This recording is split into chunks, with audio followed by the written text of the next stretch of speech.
Perfect. So, hi everyone again.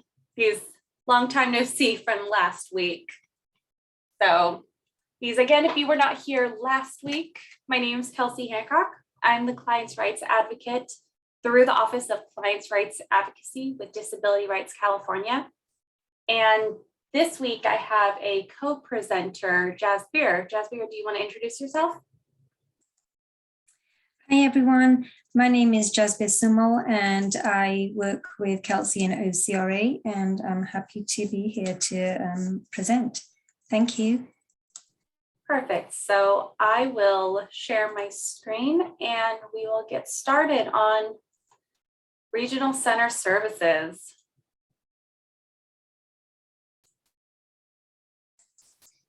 So the first slide is just an introduction saying that Regional Center Services and Office of Clients' Rights Advocacy, and we are the unit of Disability Rights California, and we work directly with the 21 regional centers in California.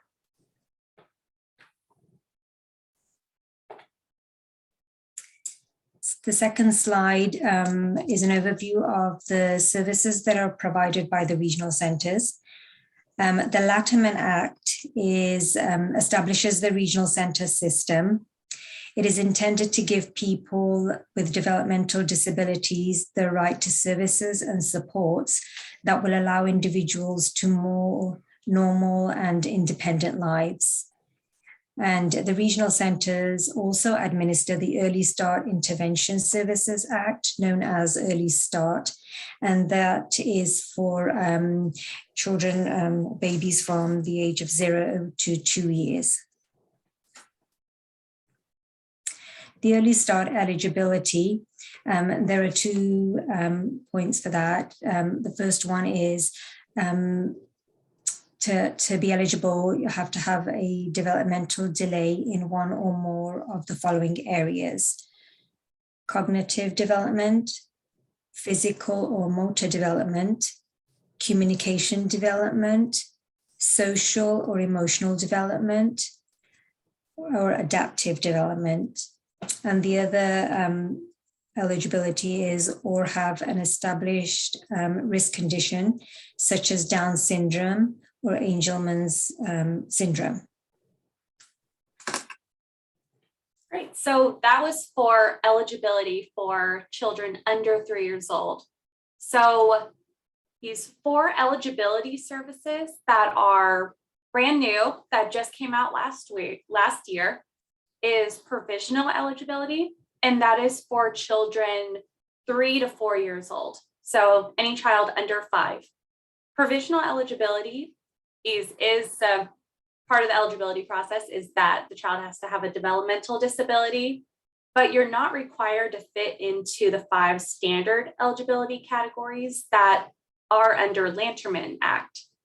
So pretty much provisional eligibility is for children where they meet a lot of the criteria of functional limitations, but they just don't have that diagnosis yet, which is very difficult to diagnose a child with many of these disabilities, including autism, when they are under 5 years old. So same thing as Letterman, has to originate before 18 years old. And there's no need to show that the developmental disability will continue indefinitely. Significant functional limitations in at least 2 of the major life activities. So that will be self-care, receptive or expressive language, learning disability, mobility disabilities, or self-direction.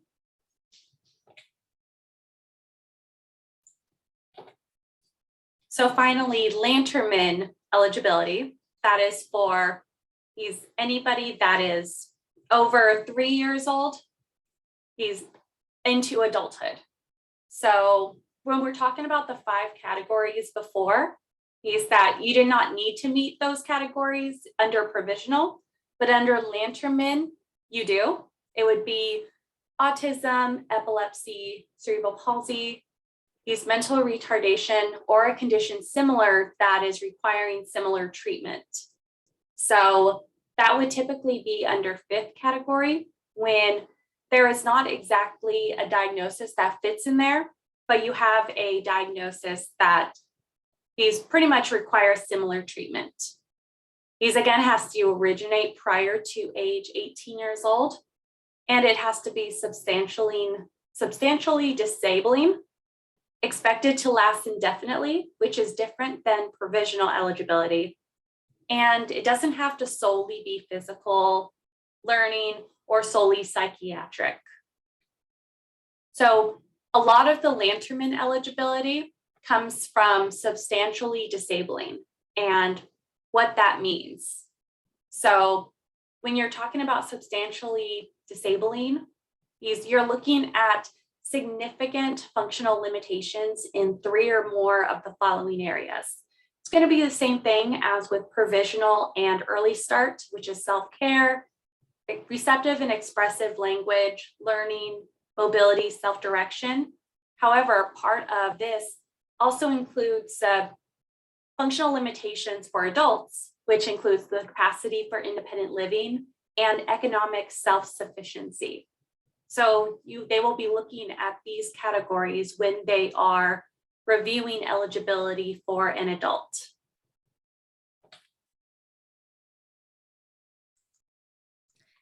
So the application process, it involves first contacting the regional center, and then the regional center determines if assessments are needed. The regional center will complete the assessments. For the early start, it has a 45 days to complete the assessment.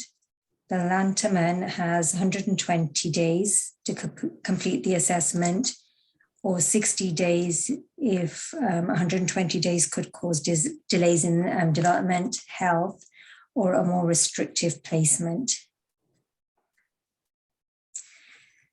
And the reassessment for provincial eligibility for children, the regional centre must assess for standard eligibility at least 90 days before the child turns 5. If the child does not meet the criteria for standard eligibility, then services end at 5 years old. If the regional centre still required to give a notice of action, aid paid pending available if appeal is filed within 10 days of receiving the notice. And further on, we will be talking about appeal options and your options when you are in disagreement with the regional center. So when we're looking at services and supports that the regional center should be providing, really we're looking at these services to lessen the effects of a developmental disability. We're looking at how the regional center can help a client have a normal, independent, and productive life. And we're looking at how the regional center can provide services and supports that will help that client learn new skills. When we're looking at providing these services, the first thing we're going to talk about is what is the Individualized Family Service Plan, the IFSP process, and that is for early start clients. So it is a contract between the client's family and the regional center. It must list all the services and supports that are going to be available for that child, must be held every 6 months, and that's going to be different compared to the IPP process, which is 3 years. Every 6 months, because we know children are vastly different from age 6 months to a year to 18 months. So it's really essential that you have these meetings every 6 months to really get more services for that child. You can request an IFSP at any time, and it must be held within 30 days of your request.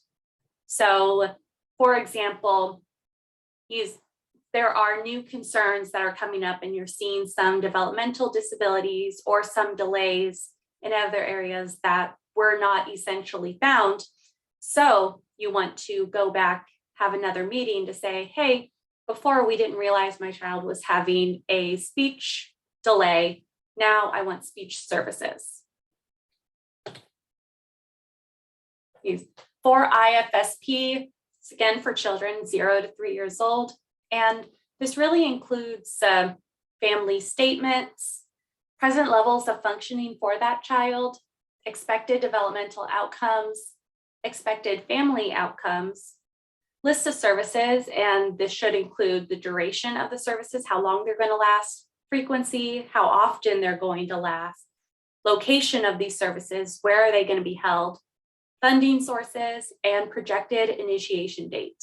When are these services going to be held? And we also want to look at transition information. If that child is 2 years old, they're about to turn 3, what is the transition plan to get that child over to the school district? And finally, we just wanted to give a list of some services that may be available for early start clients. It's going to be service coordination, family trainings, counseling.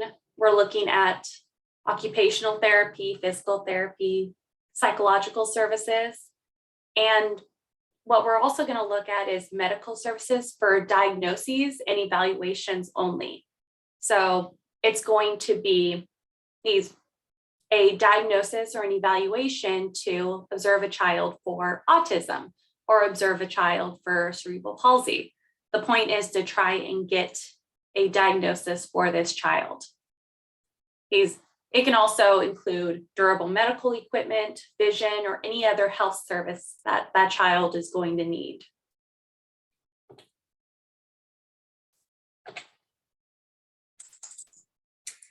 The individualized program plan, which is also called the IPP, the process for that is it's a contract between the client and the regional center. Must list all the services and supports, must be held every 3 years, but usually every year. You can request an IPP at any time. It must be held within 30 days of your request. It's a person-centered plan. And the parts of the IPP are goals and objectives, schedule of types and amounts of services and supports, review of health status, and the schedule for review and evaluation of the IPP. The categories of services include assessment services, habilitation and training, treatment and therapy, prevention services, living arrangements, community integration, employment day, programs, family support services, relationship services, emergency and crisis intervention, specialized equipment, transportation services, facilitation services, self-advocacy, and advocacy.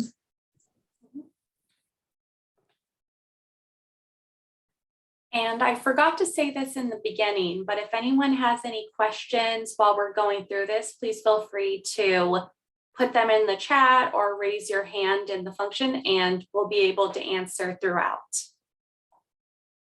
So next, we're going to look at purchase of service policies. And these are really guidelines for purchasing services and supports from the regional center. It will explain the requirements for receiving the services and set time limits on them. Additionally, this is going to vary from regional center to regional center. And you can find the purchase of service policies on their website.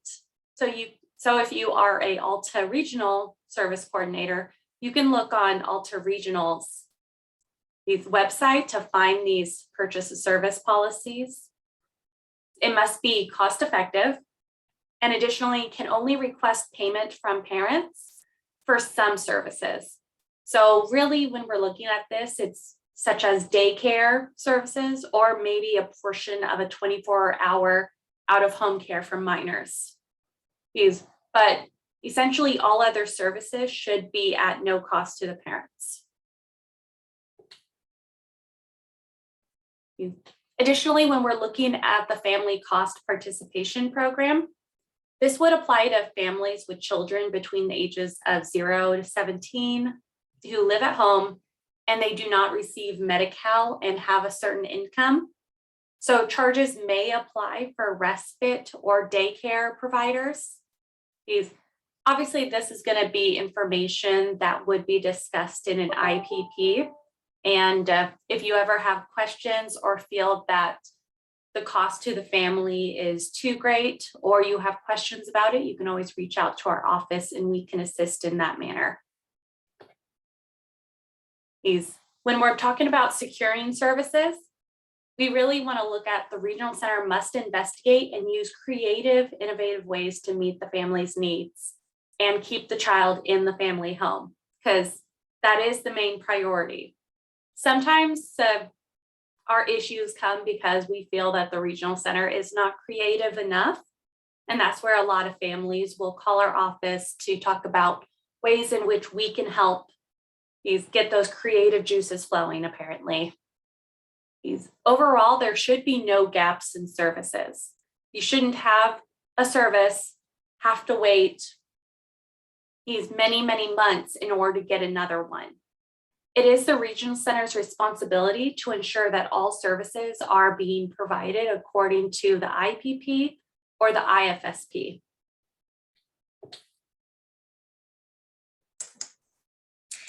So generic resources, any agency receiving public funds with legal responsibility to serve all members of the general public. The regional center is the payer of the last resort. The regional center is the generic targeted case management provider, and then gap funding. And very quickly, gap funding is when the generic resource will pay, but only pay a portion of the service. And then the regional center can come in and help pay the remaining portion. This usually comes in a lot with durable medical equipment or with respite services or any other service that either the school district or Medi-Cal cannot cover.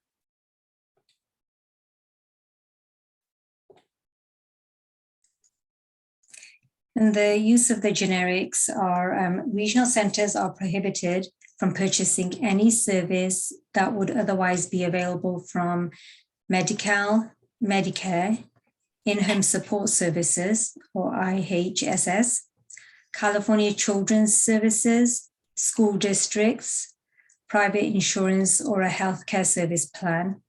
If a consumer or a family meets the criteria to receive the service but chooses not to pursue that coverage. And then also regional centers can pay for services while the coverage is being pursued, pending a final administrative decision or until the commencement of the services. IHSS could be a generic. Regional centers are prohibited from purchasing IHSS services from a consumer who meets the criteria to receive but declines to apply for IHSS benefits. IHSS services are clearly defined and distinguishable from many other services like respite and behavioral training. Be sure that all appropriate waivers and supplemental services have been explored.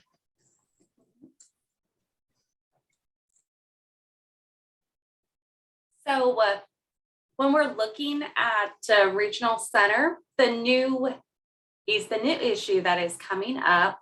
Actually, we just got a question. Oh, do we have a copy of the slides, or are they available online? They are not available online, but we can send a copy of the slides over after the presentation so that you can review back to them if you want to. So we'll send them out to all the participants. So what I do want to talk about as well is restored social recreation services. I know we had a couple of questions about that last time, that Welfare and Institution Code 460, 4648.5, Regional Center Services previously suspended back in 2009 when the initial economic crash happened, are now restored as of July 1st, 2021.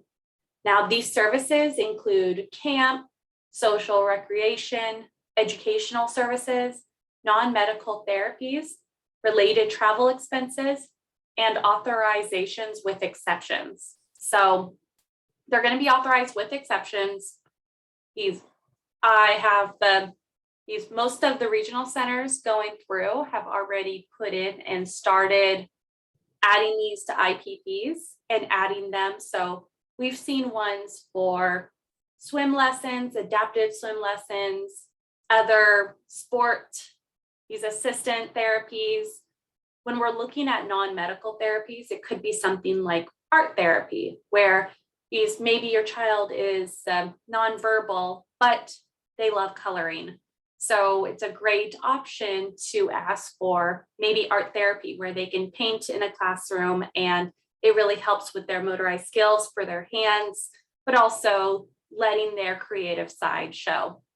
So if you're having concerns with the regional center saying that they're not going to provide funding for a camp that your child wants to go to this summer or any kind of social recreation, please feel free to again contact our office and we can assist with that.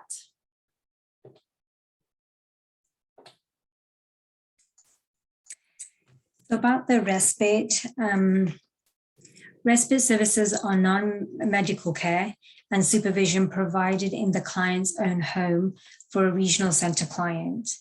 Respite is to give you a break from caring for your child with disabilities. This is in recognition of the fact that caring for a person with a disability is draining both physically and emotionally.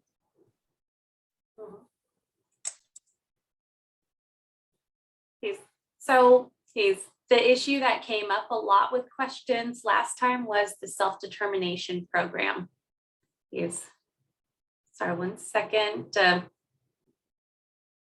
Okay, so we do have a question about respite. That are respite services just financial, or does it provide ways to help find people to provide respite? So it is mostly financial. However, I know that several regional centers are trying to help find provider lists. We've offered talking with families about looking into your community, finding distant family, friends that could be a respite provider. And also, a lot of people have been looking into IHSS. You have those provider lists, and sometimes you'll have a IHSS provider who would be willing to do respite as well. So definitely looking into those areas. The regional center, they're obligated to financially pay for it, but not find a respite provider for a person. And we're looking at HIPAA therapy and summer camps. Does the regional center need financial information to make this call, or all clients eligible? So you would still need to contact your service coordinator to give them the information about the summer camps and the therapies. And then they would put that through to determine if it is appropriate for the child or appropriate for the client. But I've not seen many that have been denied so far.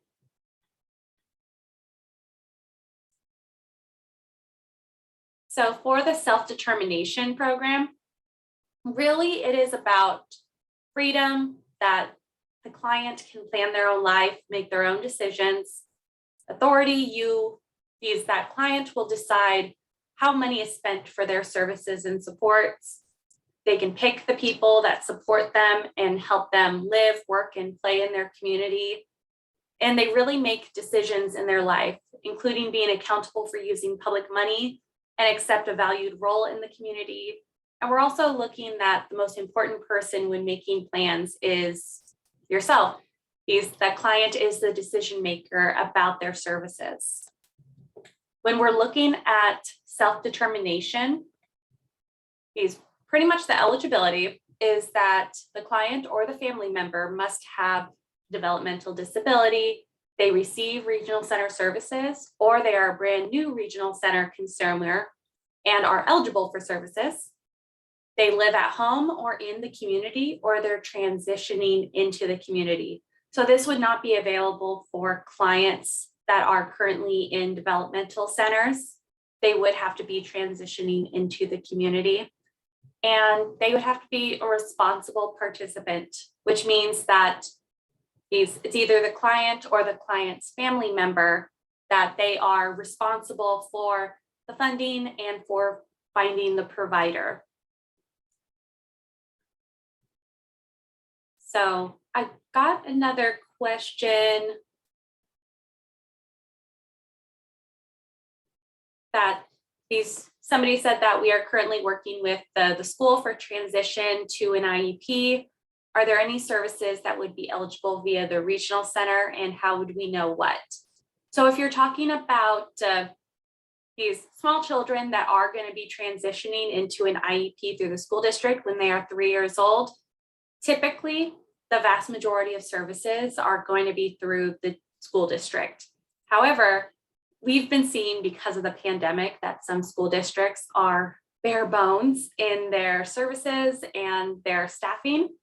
So if there is a concern or the school district denies a therapy or denies a service, then you can go back to the regional center to ask them to fund the service. It will mostly be that the regional center will request a denial in writing. And how do we know what? If you have questions about what services the school district does not, you would make that request in writing. They can send a response saying the school district does not provide those. And once you have that denial in writing saying the school district's not responsible for it, you can go to the regional center. So for self-determination, you would have to attend an information session. They have them online. You would go through an orientation and a training. They have many orientations in different languages as well, or in different ways in which you can do orientations and trainings at your own time so that it can be outside of work hours. You would have to develop a person-centered plan. So this is going to be pretty much like an IPP, except it's going to be for self-determination. You would select individuals or groups to implement that person-centered plan. You would choose a fiscal manager. This can be anybody that is close to you, or you can go through a list of managers that may be available through the regional center. You would oversee staff and agencies, and you would work on not overspending your budget. So you would get through that budget training when it comes to developing this person-centered plan. And we have more questions. Oh, and yes, you can coordinate with an existing case manager for, I think that was for the school district transition. Yes, it would be with your service coordinator. So again, with the self-determination planning, you would also go through this with your service coordinator. It's an extensive process. It really is. So if you ever have questions or concerns through it, that's what our office is here for. Unfortunately, just due to timing, we really can't get into every single step of self-determination. If this is something that maybe the participants here or people that you know really have a lot of more in-depth questions about self-determination, perhaps we can work on another training for specifically self-determination, and that could be an option down the road.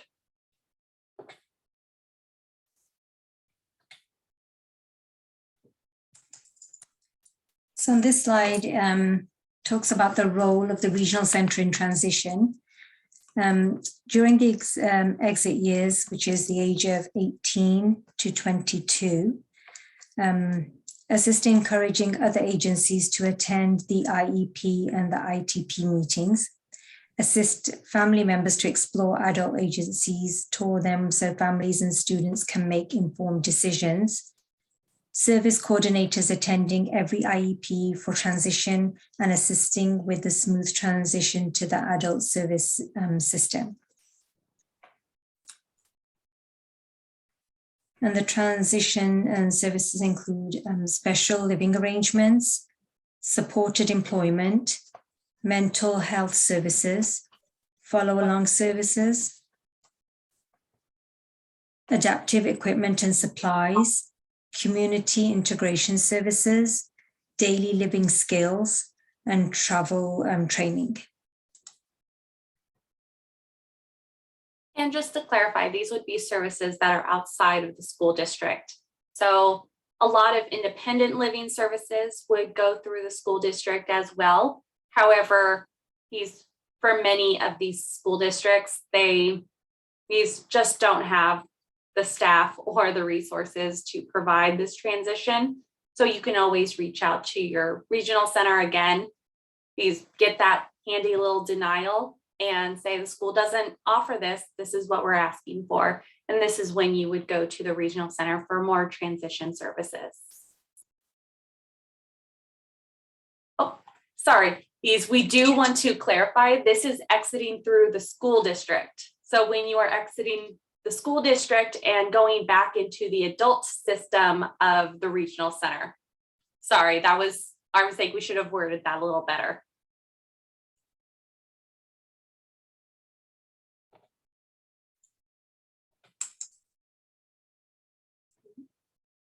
Kelsey, there's a question before we move on to the next slide. Would you like to answer that one?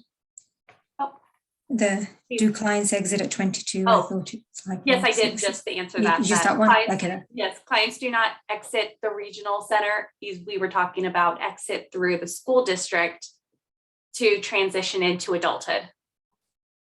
Thank you. Sorry. So the next slide is the 2011 changes to law regarding services for transition age youth. Effective July the 1st, 2011, the law limits who can receive the following services if they are between the ages of 18 and 22. It's the day program, vocation education, work services, independent living program, and mobility training and related transportation. And there are exemptions to this provision.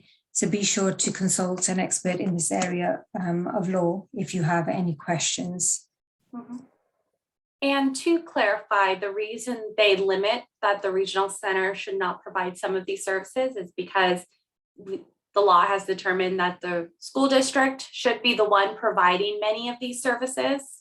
However, we are looking at a pandemic world, so it may be a little bit more difficult than it was years before. So that's where the exemptions are going to be coming in, that if you do have questions about your school district not providing the services for transition age youth between 18 and 22 years old, then you can always reach out to our office for more information.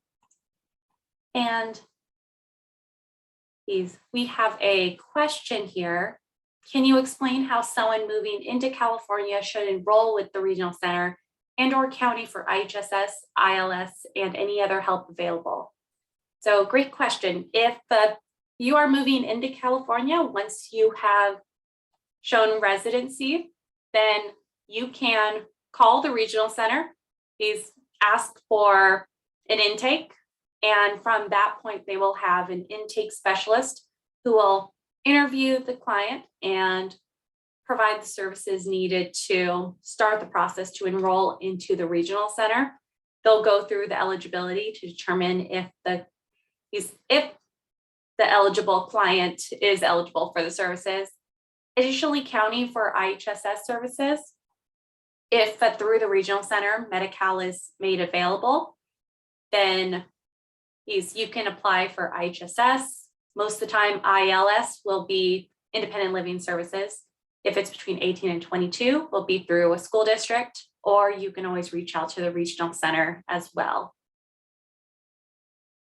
And he's got a new one. Do they, the regional center evaluators, suggest services, or do we have to ask for them?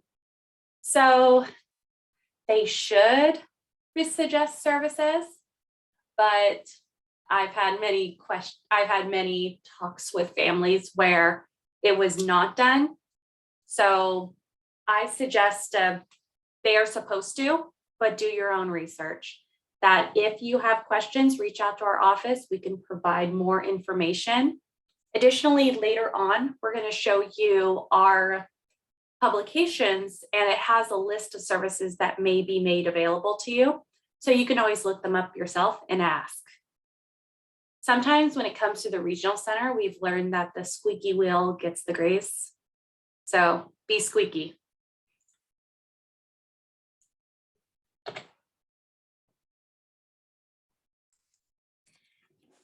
So the out-of-home placement, there are numerous alternatives. It must be located reasonably close to the family home. If not, the IPP must contain a statement about efforts to do so. The IPP must also include a written statement about developing the services and supports to return the child to the family home. And some fees may be assessed at a parent for out-of-home placement. And I do want to add the caveat for out-of-home placement that it is very difficult. There are very few placement options in this area. And I think in California in general, we've seen this option a lot. Obviously, we are able to find some placements, but it may be a wait. So we do want to emphasize with families that you ask for it, and sometimes it's going to take a moment to find the perfect placement for either your child or for your adult child.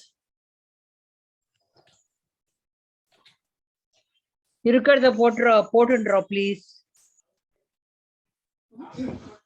So we have another question on here that talks about continuation of the above questions, typically and how many days and months regional centers respond. We're moving from Connecticut. Oh, wow. So you're going from little state to a really big one. So when you call the regional center, you should be able to get a hold of someone immediately from the front desk. So you can call, if you're going to be coming into the Sacramento area, you can always reach out to Alta California's main line, say that you are requesting an intake for a new client, and they will immediately transfer you to somebody. From what I've heard, it typically won't take, it'll just be scheduling a time when they can meet in person. And if you have all your documents ready, then it really should not take more than 60 to 120 days for the entire eligibility process to go through. And they typically have those timelines because it might take a moment for somebody to get the paperwork.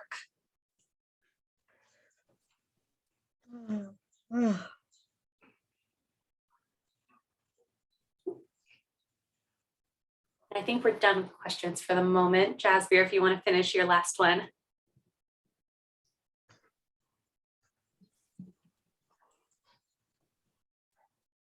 Okay, on the emergency and crisis intervention. This includes mental health services and behavior modification services in order to stay in their chosen living arrangements. This could include extra staff or support in the home. If needed, emergency housing must be made available in the community. Every effort must be made to return the consumer to his or her home as soon as possible.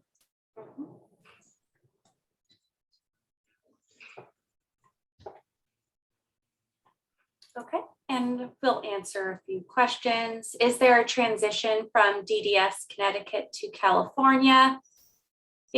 I'm not quite sure from Connecticut, but if there is a DDS process or a regional center, type similar information in Connecticut. If you have a client who is already a regional center consumer in Connecticut, then a transfer should be a lot quicker than a full eligibility.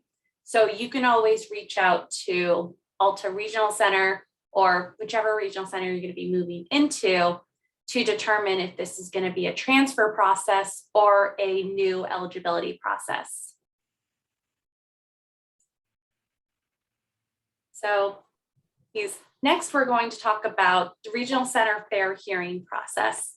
And this is for these times when you are in disagreement with what the Regional Center is saying. And we're really going to look at written notices of action, hearing requests, informal meetings, mediation, and then finally a fair hearing.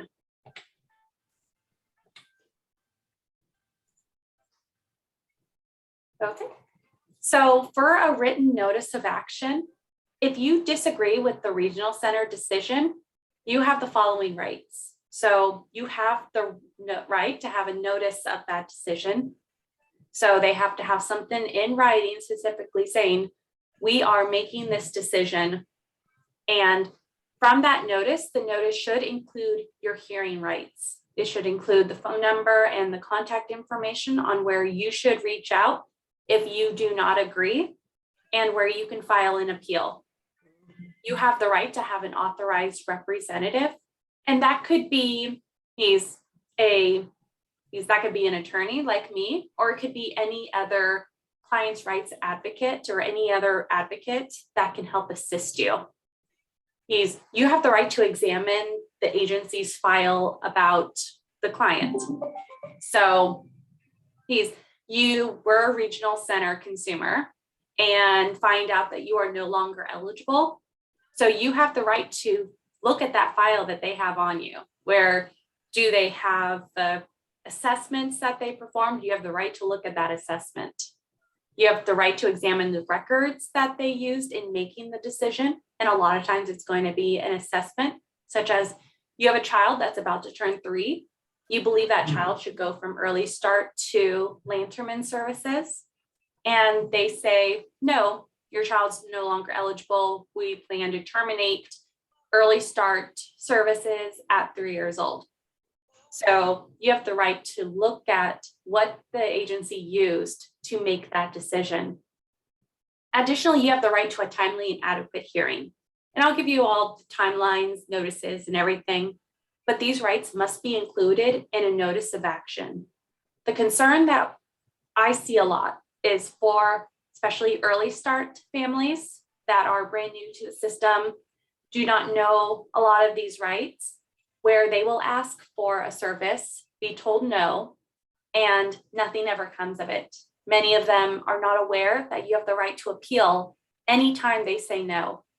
If you request something as simple as funding for this service and they say no, they have to put that in writing and send a notice to you saying, this is what you are entitled to, and this is how you can appeal that option.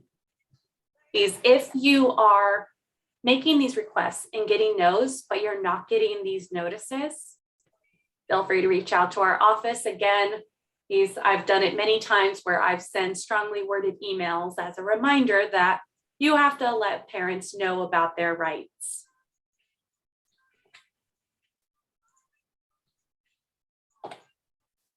And aid paid pending.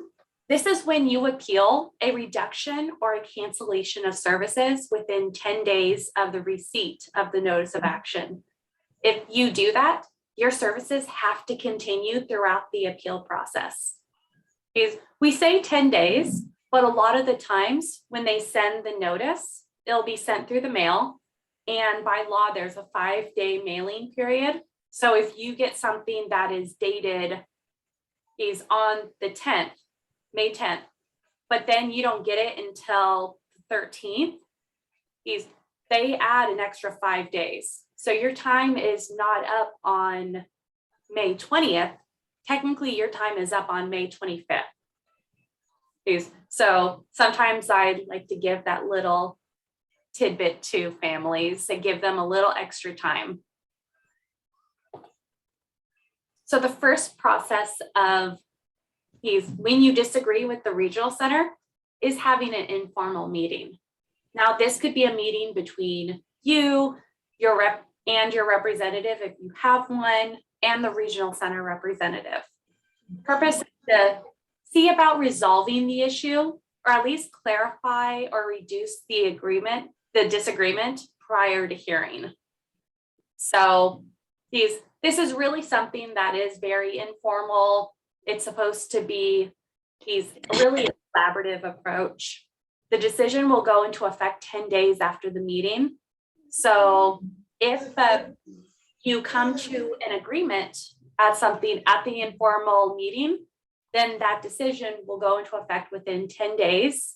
So if you're saying no, we're still in disagreement, then you would move on to mediation or a hearing. So you do not have to participate in an informal meeting. This is just the first process that we try to do this so that families don't have to go through the process of a hearing or get the evidence, get all of this information. Sometimes it is a good first starting point to find some common ground.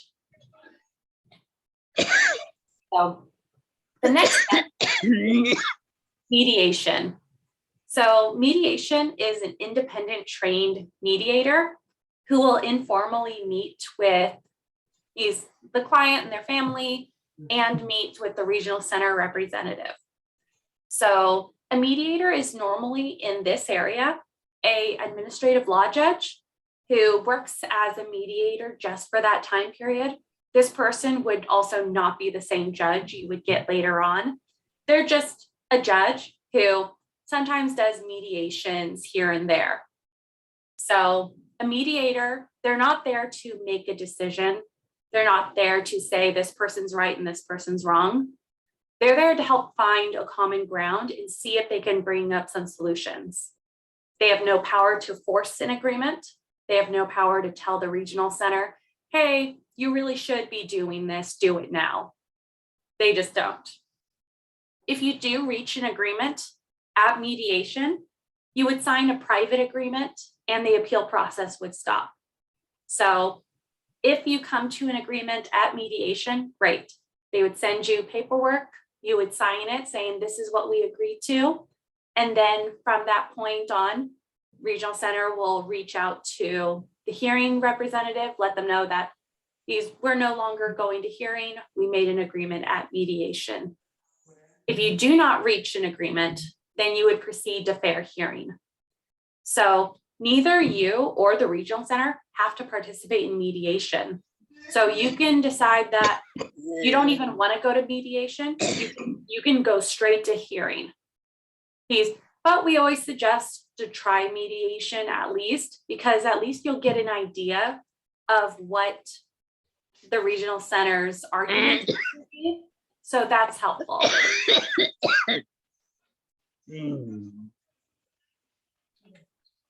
Oh, I should also clarify in mediation that anything that you say or any agreements that could have happened but didn't ultimately lead to an agreement cannot be used against you or the other party at hearing.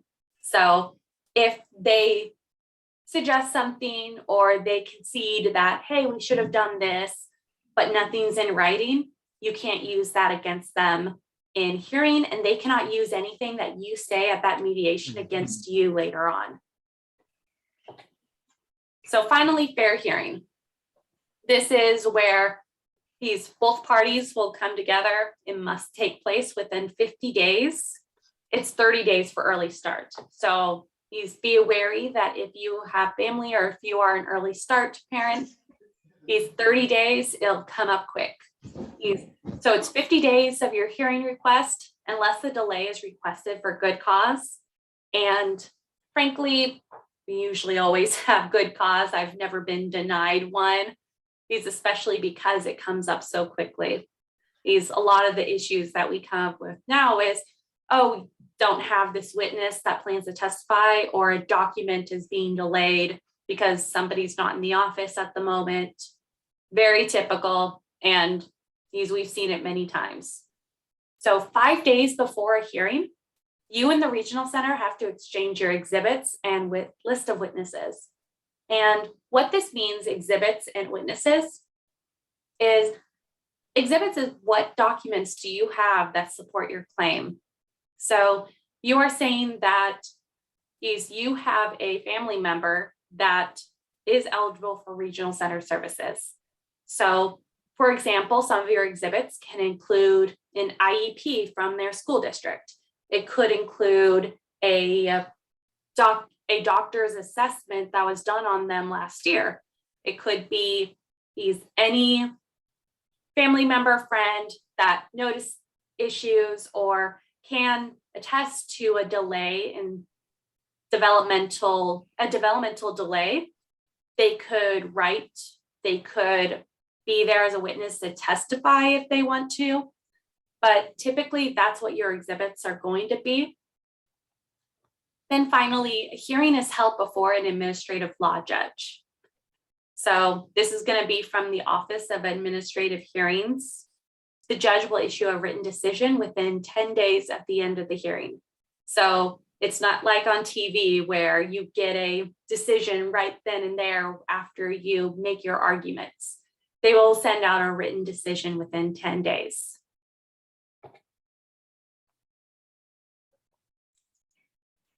So this slide has the legal resources that are available, different websites.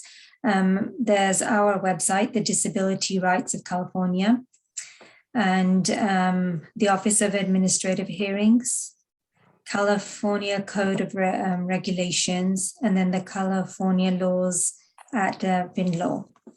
Those are all available legal resources. And then the last page has the contact information for Kelsey, a client's rights advocate. She's right there.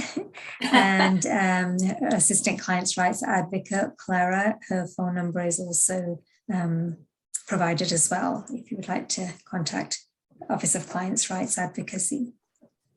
Absolutely. So I do want to clarify with our office. I said it in the previous presentation, but just in case we got some new people, new participants today, that our office, so we represent regional centered consumers, but we also can represent individuals who are planning to be regional centered consumers.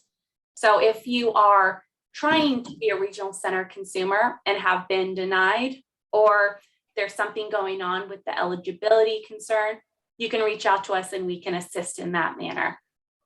So I just wanted to leave up our information just in case anyone needs to get it down in writing. And I see a question in the chat. 1 second. Arun is saying that understanding that regional center services are primarily financial. Is there a way to get an idea on how much money they provide for support for a person? So you can look at the purchase of service agreements. They have those online, and it can get an idea based on somebody's age, disability, ethnicity, race, on how much money is typically spent on the average person. So you can look at that. And regional center services, depending on the service, is primarily financial in funding for these services. So it could, a lot of times in the child age, the school district is going to be doing a lot of that, but as an adult, really funding and finding certain services will be the regional center's primary goal. So another part of that question, on average or maximum number, will help to get an idea if it's worth the effort to go through the process. So it's really going to depend. If you go through the process, it shouldn't be too much to actually go through the eligibility issue. And if you ever have questions about that, you can always reach out to our office. If they provide $200 a month, typically they would not be giving funding to the person, they would be giving it to the provider. But I know that if you are doing transition services, or if you are in a placement, it's going to be a lot more than $200 a month. So it's really just going to depend on the type of services needed for that client. Okay. If everyone has that information, I'll send out the PowerPoint as well as a survey later on. I will stop sharing so that we can see everyone. And questions? I see Well, thank you very much, Arun. So any other questions, you can put them in the chat or you can speak or raise your hand.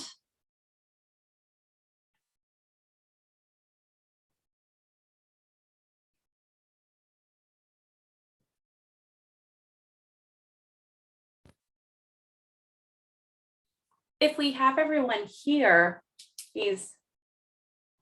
we are wondering as well, are there any other areas of law or concern that you have more questions about? Maybe not just regional center, but I know there was many questions about special education the last time or any other thing that perhaps I can talk with Mina after and see if maybe the participants here would like more in-depth information, or we can schedule another training. Oh, IHSS is a good one. So another out-of-state question, how long should enrollment eligibility determination take? So if you're looking at enrollment eligibility for regional center services, we said before that it is about 120 days. However, that is the max. So it doesn't typically mean that it will be 120 days. So if you are transferring in from another state that has regional center supports, it should not take more than 60 days, really. I've seen clients that if they have their documents already and everything's put in, I've seen them be made eligible in 30 days. And another one, anything you can tell about IHSS? If IHSS is a big one, we talked about a little bit here that is about having county support. So a lot of concerns that we get for IHSS is what kind of tasks they can help with, what kind of funding it is, and protective supervision. So we can look at those issues. And Mina, what's up? Yes, I just wanted to share that we are going to be having a seminar in the month of June by DRC on medical services, and that's going to be covering on IHSS. Oh, perfect. Yeah, so that is going to be there in the month of June. See, perfect. So IHSS will be helpful there. We also have the IHSS information as well, especially when it comes to protective supervision and other areas for children and adults. So if after that, there are still questions about how IHSS can work with regional center consumers, we'd be happy to collaborate and schedule something else as that. And I was actually going to show everyone our regional center support publications. Let me just share my screen really quickly. So if everyone can see it, it's going to be coming up. So just like last time, if you have questions about regional center services and supports, and especially what services can be made available, you can go to disabilityrightsca.org, look under publications. It would be under resources right here. You can go down. So we have a section on regional center, just brand new one, your right to receive camping, social recreation services from the regional center, early start on private insurance, denying these SLS services, regional center respite hearing packets, along with the ones for IPP planning guides and regional center hearing packets. So just information on how to prepare for an eligibility hearing or information on how to prepare for any hearing. Additionally, for the resources, you can go to the bottom, and RULA is rights under the Lanterman Act. Click on manual. And we actually just revamped this whole website on really what's the Lanterman Act, eligibility services, how to prepare for an IPP, and many chapters just on Lanterman services in general. Additionally, appeals and complaints, really is how do you handle disagreements with the regional center? They'll have what is the appeal process and timeline to appeal, is what must the regional center do to change services? What is an adequate notice? We get a lot of those concerns about what counts as a notice. And these really all your options available. If you ever have questions about these RULA, these rights under the Lanterman Act or anything, you can always reach out to our office and we can talk about that with you. So I just wanted to share that with everyone so they know where to find those resources. And if clients are having trouble seeing the screen, I can send the link to participants on how to find it. So more questions here. So as you move, what are some low-hanging fruit? What can we expect in terms of short-term reprieve? If you are moving in and there is a concern about loss of placement or services that it's going to really harm the person to not be made a regional center consumer very quickly, then it would go from 120 days to 60 days, but I've seen it go a lot faster than that. Some areas we've looked at when it comes to people that are moving into California is to try and get whatever your medical insurance or your Medi-Cal, or Medicaid in other areas, that's going to go turn into Medi-Cal in California, and to look through insurance to try and do some these temporary solutions. I've seen the regional center where they know that somebody is going to be made eligible, but just the process is going to take a moment. I've seen them agree on contracts to have the family pay for certain services for a month, and then the regional center agrees to reimburse them. So you can always look at those areas as well. And another one, what is the recourse if the regional center service coordinator is not approving services? How can we remind them that my son is eligible? So if you have a regional center consumer or regional center coordinator who he's not very nice about adding that approval button, what you can do is you start appealing every little thing. You appeal it, ask for informal meetings. If you are having concerns with your specific regional center service coordinator, you can always request a new one. Just ask to speak with their supervisor. You ask for a new one. So sometimes that helps. Additionally, is there any downside to becoming a regional center? Would my child be stained in any way in the future? I can understand where things like looking for a job. I could not see a downside when it comes to having that mess up his future in any way. So if I don't believe a regional center would cause them to lose a job opportunity or any other opportunity that would be.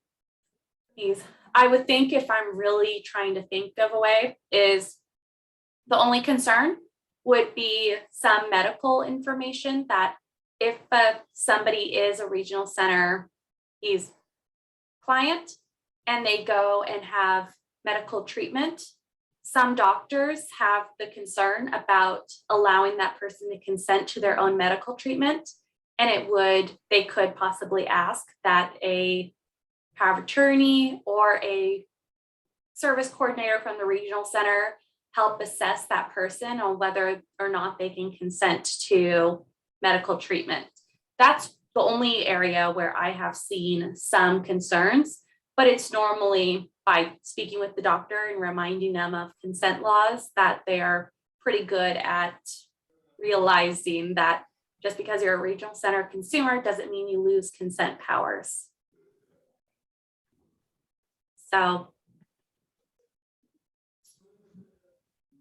okay, so if somebody's moving from Illinois, which doesn't have a regional center type system, then you would likely start with the eligibility process. They will likely not start until you move to California and you are officially a resident. So if you have all your documents ready, you get it done, you hand it over, they can typically do the eligibility process pretty quickly. And great, any other questions? Nina, your hand was still up. I wasn't sure if you had another question. Mistake it was.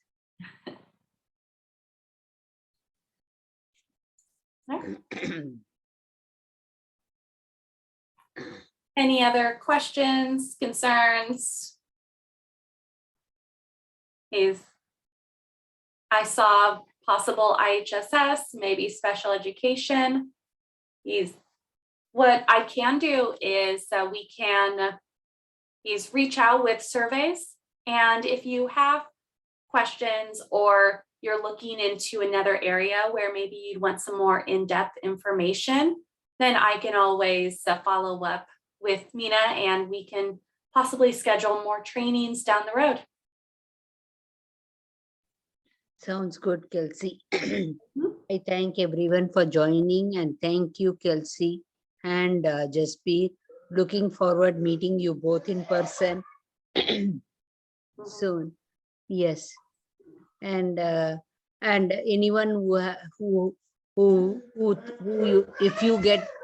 if you are in need of any other issues to be sorted out or related to the services, please do ping me by WhatsApp or by email to admin@weembrace.org. Thank you everyone for joining. Thanks, Kelsey.